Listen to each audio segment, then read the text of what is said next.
Welcome to the TIMFD podcast. Today is my favorite day is about appreciating every day as it comes, no matter what life throws at us. We hope this podcast speaks to you, and if it does, please like, share, and comment. Now let's find out why today is our favorite day this week.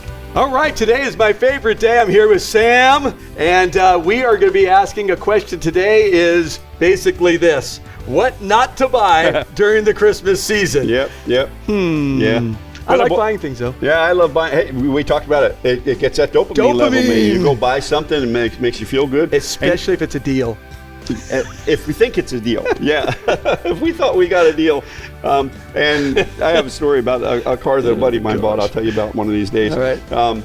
So we're not here to beat people up. No, we're not here to beat people up. Right. The goal is, we know that everybody spends, a lot of people spend during the Christmas season. Right. So here is the day that we just say, we know that dopamine jacks you up. It does. This is about, if you've already been doing this, how we can encourage you to say you're okay, and how can now we shift. Yeah. So what would be some things, Sam, because you got an article that's really funny. I got an article here. It's got some really good things. So extended warranties on electronics. Okay. So we go and buy. Yeah. They do not buy. When was the last time you bought an extended warranty on electronic device and then used it?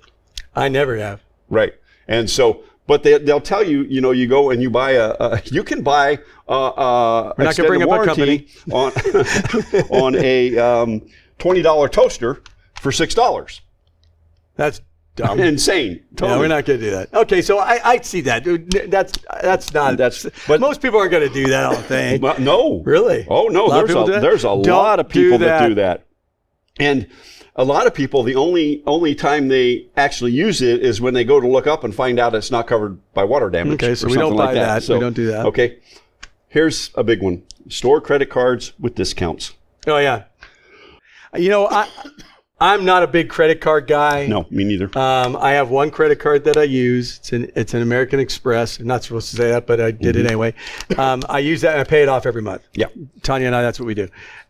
So it's to me, we're taking advantage of we get some of the perks from it, but we don't get put in. But you better be okay in where you are financially to do that. Do that, you gotta know that you gotta pay it off every month. Credit card debt stinks. So don't add that. Don't add to it. But every big box retail store has it. Of course, and they say you could have 20% off. Yes, 20% off if you apply for a card today. Correct. And you will almost always get it with a $300 starter credit limit. Oh wow! And then, regardless of what your credit score is, and then 2-3 weeks down the road, you get a letter that says, David, we extended you $200 on your ABC store credit card. I mean, look at and those so things. what do? You run back out to ABC. Yeah, don't do that. Don't do that. And they offer and this was the quote, they'll be more than happy to offer you a 20% off on a $7 purchase of Santa Claus stocks if you just open a store credit card. Yeah, so not good. Please don't do that. Not good. Okay. No. And I think that before we go any further, what we're talking about is some fun stuff, but also biblically, I'm going to read some scriptures and we'll go back to that. 1 Corinthians 4:2. Moreover, it is required of stewards that they be found faithful. We're stewards, which is managers. Yes. Right? Mm-hmm. Of God's resources that he gave to us. Doesn't matter how much we have. We've been given. It's been given by God. Yeah. And we're supposed to be good stewards of that. And that's why we're doing this, to be good stewards during the Christmas season. Mm-hmm. Yeah. Yeah, it's not our money. No. It's not our job. No. It's God's. God he gave it to us. Let us to manage it. Yep. Right. So, for those of you who buy from Amazon or big box stores that get stuff shipped, plan ahead. Don't pay for overnight shipping. No. Now, there are some stores out there that, look at your accounts. How much did you, save on shipping by paying $100 a year for an account? Yeah. Did you really look at that? You really got to look at it, right? So plan ahead when it comes to overnight shipping. And here's the thing. What we're really talking about now, if you have something, I hate to use Amazon, but everybody uses Amazon, right? Sure. Most people have a Prime account. If you have that, watch it, because as you get closer to the holidays, the overnight shipping is not free. Yeah.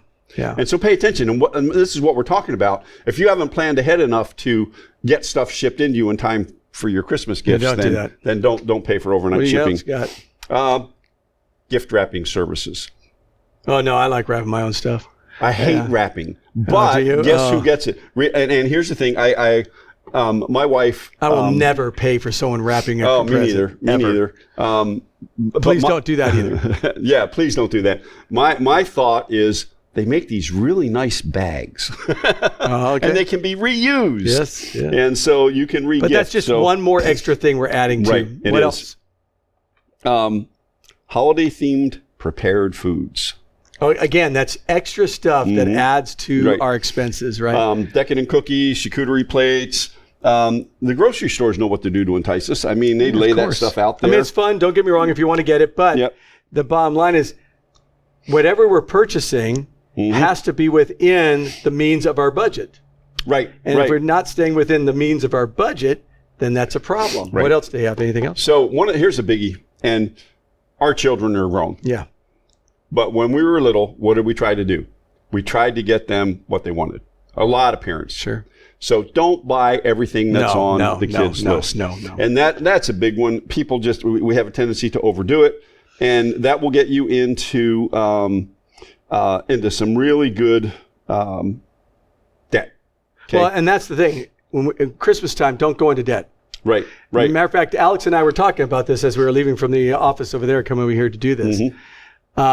He and I do the same thing. I don't know if you do it, but he and I do this where I put money aside throughout the year into an actual envelope. I know Alex doesn't put it into an envelope, right, Alex? No, you put it into your techie envelope. Yeah, I was going to joke. Another account, basically. I put it into an envelope, put it in the safe. And I probably should switch over to what he does. When he gets his program done, his budgeting program, I will do that. But what just a promo for him when he gets that done. But the bottom line is that that helps us when Christmas comes.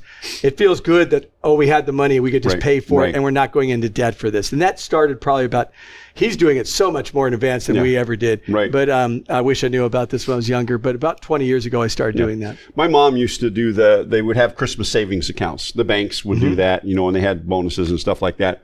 And she would start planning and putting money in, and then she would have a large percentage of that money for Christmas. Sure. For the kids. You know what my mom did as we got a little older? She literally said, David, this is this is how much money we're going to spend at Christmas for each of you. Okay. And she said, so, go and look to see what you would want, but it's going to stay in that. And I liked that. Right. And they explained it. It's because this is what we can afford. We don't want to go in debt. This is what we can afford. And I went, that's smart. Yeah. To me, it was smart. Plus, it made me kind of look for everything and try to find the best deals. And Dan and I, my brother and I, and our sisters are trying to find the best deal. I think that is a wise move. Another thing is we buy too many presents, and you just talked about what you guys are doing at your house, which is something that we have done. So tell me about that. Yeah, we just went to the Secret Santa. Now what does that mean? The Secret Santa is you take everybody's name, put it on a piece of paper, put it in a hat, and you each draw out a name. That's what you buy for the family for Christmas. Okay, so instead of for your family, 15 people. 15 people, you're buying for one. One. Correct? Yeah. And does that include the kids too? That includes kids. Awesome. And so now we do have one little one, 5-year-old, 4-year-old, that, he will probably get. So when he's talking kids, he's talking about adult kids. Yeah, so I'm talking about adult kids. Totally different here. When you have little guys, like you said, you're buying the presents for the little guys. And you budget but if you budget for the little kids, then you can go out and get the things that they want and need and stuff like that. But when it comes to the adults in the house, because here's the thing, you can go broke. If you stop and, if I stop and think about buying for 15 people and then some extended family and things like that, here's the other thing to think about. This just came to my mind, Christmas cards. Oh, yeah. So a lot of people send out and really love sending out Christmas cards. Yeah. If you really enjoy doing that and you've bought the cards over the course of time and you've prepared for it and you've budgeted for it and you budgeted for the postage and you bought forever stamps instead of fancy holiday gift stamps, right? Okay, fine. Here's another thing my grandmother did. My grandmother had a Christmas list, and she mailed out Christmas cards. Okay. If she got one back from you, she took it out of the list. you were on the list. You were on the list. Got it. If she didn't get one back, you came off the list. And so, that's funny. When we were kids, it was one of those, there was always like a $5 bill in the Christmas card. So we obviously were smart enough to send Christmas send it back cards to Grandma. back. But here's the thing. If you can take the time to sit down and think and to write out a Christmas card, maybe you can pick up the phone and say, "Hey, Bill, how you doing?" Yeah, talk to him. Think about the difference between picking up that phone, because there's no long distance fees. There's none of that stuff that used to be there. And then you have people who go out and they get family pictures and specialized Christmas cards. Yep. Look, I'm not saying if that's what you do, if they can afford it, if you can afford it, and if you put yourself in debt, it makes no sense. If you're putting yourself in debt and you haven't planned for that throughout the year, then you really need to rethink it. We did those kind of pictures years ago on the beach because they're in Florida. Right. You want to put the beach picture, but we paid for it in cash and we were done. Yeah. The issue is, and I think that's what we're getting to here, what not to buy for Christmas. Right. If you don't have the money, don't put yourself in debt. It's tough, and it could be depressing. So don't buy to try to get yourself out of the depressing mode that this was a tough year. This was a tough year financially for a lot of people. Right. I mean, I know it was for us. Right. And I know for many of you. But we don't need to put ourselves in such debt that we end up basically giving up our next year. Yeah. Because now we're in debt and we're having to try to pay that off, add stress.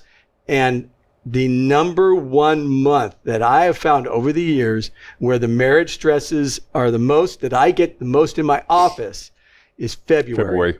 And it's that second month after Christmas when everybody sees the bills. Yes. And they're going, "Oh my gosh, what have we done?" Or, "Oh my gosh, what have you done?" Yeah. Right? Yeah. And so we need to be careful about what the things we don't need to go out and purchase if we don't have the money.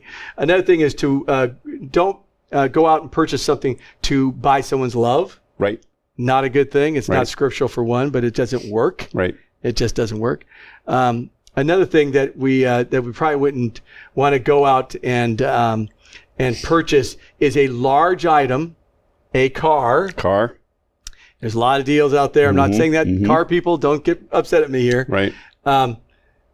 If you have planned it, you've done your research, you've looked, and you know exactly what you're looking for. Now you go during the Christmas season where they're going to give you the best deals they can. Deals, great financing, all that kind of stuff. You're being a wise person. Yes. But if you're going because you want to feel good and it's, I see the commercials and they have these big bows on the car. Big bow on the car. Wouldn't that be cool to put out on Christmas morning? Yeah. And then you realize, what have I done? I have an $800 car payment a month, and you're wondering how you're going to deal with it. Yeah. Don't do that. So here was another one is traveling. Yes. If you can't afford the travel, don't travel. Don't. I had to go out to California and to go see my brother. His health was not going well. That money that we were going to use to go to St. Augustine for Thanksgiving, I didn't do it because we could not do both. Justify that. And so you just have to be wise on that. Yeah. So we we stayed here. There are so many places you can go around. If you look at your own community, there are so many places you can go to do things. A lot of Christmas things and a lot of fun stuff like that. But here's probably the number one thing that people will overspend on this time of the year. What is it? Exercise equipment. Really? Really. And they'll get new memberships to clubs. New gym memberships, because it'll come through they've started to overeat in Thanksgiving. Yep. So they put on a few pounds. Yep. And it's winter time, and so it's cold. So they're not getting outside. They're not doing the things. They put on a few new pounds. And then you'll start seeing, and I don't know if you've noticed any of the new Peloton ads and stuff like that. Of course, they're always out there. It's all over out there, and how much, the way they play on all the exercise equipment. Well, and you want to make a New Year's resolution. Yes. And instead, how about the New Year's resolution is not to buy any equipment. First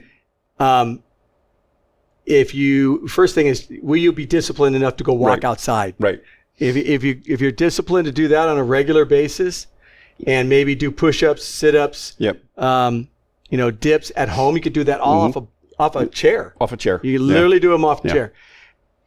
After you've got that going and you're doing that for, let's say, I would say at least 2 months. At least just 60 to 90 days. Just doing that. Then if you're in a place financially and you want to go and get a membership of a club where you're already used to doing this and you're not wasting your money, because a lot of people buy the thing, do the club for about 2 days and then never go back again. And they're in a 2-year contract. They're not in that, and they're paying for it. And so, be wise. Right. Don't put unrealistic expectations. Right, exactly. Right? Let's do some realistic ones. I listened to a comedian, Jeff Allen. He's a Christian. He's really kind of funny, but he said we have a cycle machine. What are they called? But a recumbent bike or something. Yeah, something like that. He says it's got about 10 miles on it, but most of that is from the kids flipping the wheels around, right? And the rest of it is a great clothes hanger. And that's the problem. So I again, get into a habit of doing some sort of exercise that doesn't require a gym, doesn't require any equipment. Yes. You could get a chair and you have your shoes and you walk. Yep. One thing I would suggest, if you're going to go out and start walking and you've never done it before, here's a guy who's been in athletics all my life. Okay. So what I would suggest is go get if you're going to buy anything, buy a good pair of walking shoes or running shoes that will protect your body. If there's any investment you're going to do that, pay it in cash, so raise up the funds before you do that. And during the Christmas season, just so you know, I buy all my running shoes during the Christmas season every year. Now, I had such a deal last year and I paid it all in cash. I was able to get some stuff from Adidas, a particular shoe that is perfect for me. And it's a very expensive shoe, normally about $160, $170. Well, I'm never going to pay that. But I went back after Christmas, had my money, waited, went onto their websites doing their last little, sales for the year and looked to see if they had my size. Right. And on that particular shoe, they had 3 different colors, all my size. I bought all 3 of them, and I bought them for less than $150 for all 3. Oh, wow. And so I saved money because I had the money set aside. I had a good amount of money waiting to buy those shoes. So if you're going to do anything when it comes to exercise, get that and then get used to doing it very calmly, but be regular. And the minute you do that, go if you want to get a membership at a gym, just make sure it's in your budget. Yeah. And the thing is like David said, if you're going to do that, start now. Yeah. Start walking now. Yeah. Doing the things right now. Don't let them talk you into stuff. Yeah. Don't pay any attention to the ads and the sales and stuff like that. We can all get sucked in by the ads. We all have it some from time to time. Yes. But David, what's that scripture again about being a good steward? It says 1 Corinthians 4:2, moreover is required of stewards or managers of God's money that they be found faithful. So whatever you do, this is in Colossians 3:23, whatever you do, work heartily as for the Lord and not for men, and that includes doing our budgets. Yes. Right?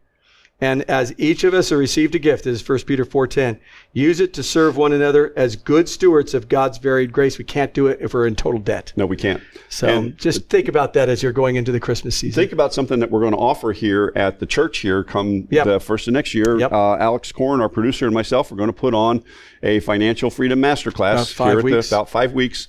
And we will get into budgeting. We'll go over, it'll go over the middle of 1 month into the middle of the next month. So we have a full budgeting time in there. But think about that. If you don't do a budget, you're not living on a budget, then you don't know where your money's going. Yeah, and we're not going to do a budget thing here.